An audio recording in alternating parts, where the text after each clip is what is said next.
Dave game abandoned at half time. Is that the right decision in your eyes? Yeah, unfortunately so. You look now, I suppose it's stopping a little bit, but the amount of water that came down in the first half, we always knew it was a possibility. The back end of that first half became, again, when the ball stops rolling, not only is it impossible to play, but it's also dangerous for players. And what you don't want to see is two things.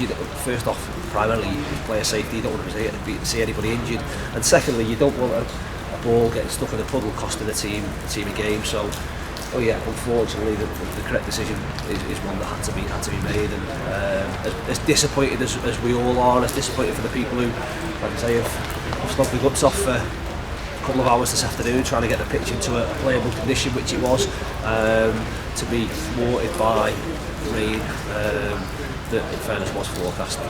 It's disappointing. I suppose we do have to say, thank you to the volunteers and workers that have been here all afternoon slogging their way to get the rain off the pitch, but obviously what wasn't enough as it just continued to pour down and down, especially down this left hand side. So dangerous to play. Yeah, absolutely. I think you can see standing water. I think the far side's as bad as what this side is.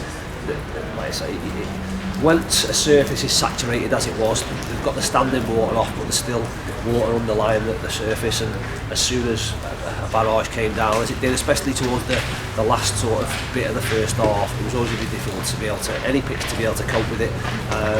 You just, I suppose, hope that, which is always going to be difficult because you look at we're National League clubs and having the machinery and the structure to be able to get water off a pitch in 15 minutes to make a game playable. Again, still without knowing what was going to come in the second half, just made it a job that wasn't possible. There wasn't really, obviously, not a lot of talking points from the first half, but I suppose the one we do have to talk about, Luke Williams going off so early. I know how disappointed you'll be for him.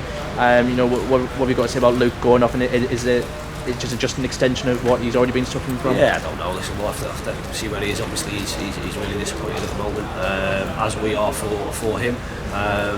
But listen, it's something that, I suppose, a long journey home, something to reflect on and have a chat about. But we'll see how he is. We won't sort of only jump to conclusions around what he's done and how he is. Like I say, at the moment, I think everyone will be feeling disappointed for him because he's worked so hard to get back. I'll be honest, I did have little concerns about just the pitch and how that may affect. And again, in hindsight, you can ask the sort of the medical team. Is it the pitch that's potentially done it, and the nature of the wetness of it? Is it the fact that, I don't know, but it's like I say, we're all disappointed for him, and we'll just have to see what happens when we can assess him further down the line.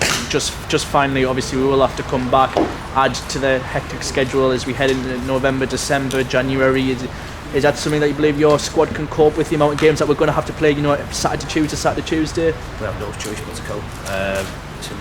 Listen, we're in a semi-fortunate position that our league isn't restricted by a transfer window. So if we need players in, we can get players in. That's difficult around, there's budget restraints and things like that. But if we do need bodies in, we can get bodies in. There are teams in the Football League that I suppose have bigger issues if they do get injuries and do get a backlog, in the fact that you're limited certainly until January. So if we need to do something, like I say, we at least we have we're safe in the knowledge that we can. But like I say, we're in a good place at the moment. But like I said before the game, every player is going to be needed. There's a quick turnaround for us. Like I say, we're obviously back to the Vic on Tuesday. We play Wrexham, who themselves haven't played since the 24th of October. So they've gone virtually a month without a game.